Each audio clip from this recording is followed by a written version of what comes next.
తులసి దగ్గరికి ఒక ఆవిడ వచ్చి, "అమ్మ నువ్వు నరేష్‌ని పెళ్లి చేసుకుంటున్నావా?" అని అడగటంతో, "అవునండి. మీరెవరు? ఎందుకిలా అడుగుతున్నారు?" అని తులసి ప్రశ్నిస్తూ ఉంటుంది. "వద్దమ్మా! వాడిని నువ్వు పెళ్లి చేసుకోవద్దమ్మా! అసలు వాడు మంచోడు కాదమ్మా! వాడికి ఆల్రెడీ పెళ్లయిపోయింది" అని ఆవిడ చెప్తుంది. "ఏంటండి ఏం మాట్లాడుతున్నారు మీరు? నరేష్‌కి పెళ్లవ్వడం ఏంటి?" అని తులసి ప్రశ్నిస్తూ ఉంటుంది.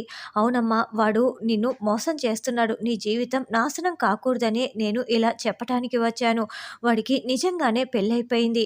అసలు వాడి పేరు కూడా నరేష్ కాదమ్మా! వాడి పేరు దొరబాబు" అని ఆవిడ నిజం చెప్తూ ఉంటుంది. "ఏంటి అతని అసలు పేరు దొరబాబా?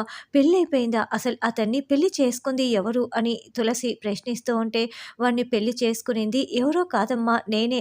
వాడు నన్ను పెళ్లి చేసుకున్నాడు. నన్ను మోసం చేశాడు. వాడి అసలు పేరు దొరబాబు" అని ఆవిడ అన్ని నిజాలు చెప్తూ ఉండటంతో తులసి చాలా షాకింగ్‌గా చూస్తూ వింటూ ఉంటుంది. అయితే వాళ్ళకి కొంత దూరంలోనే సిద్ధు నిలబడి ఇదంతా చూస్తూ ఉంటాడు. అయితే సిద్ధునే ఇలా అబద్ధం చెప్పిస్తున్నాడా అని తులసి సిద్ధుని అపార్థం చేసుకుంటుందా? లేకుంటే ఇప్పటికైనా ఆ నరేష్ నిజ స్వరూపం తెలుసుకుంటుందా అన్నది రానున్న ఎపిసోడ్‌లో తెలుసుకుందాం.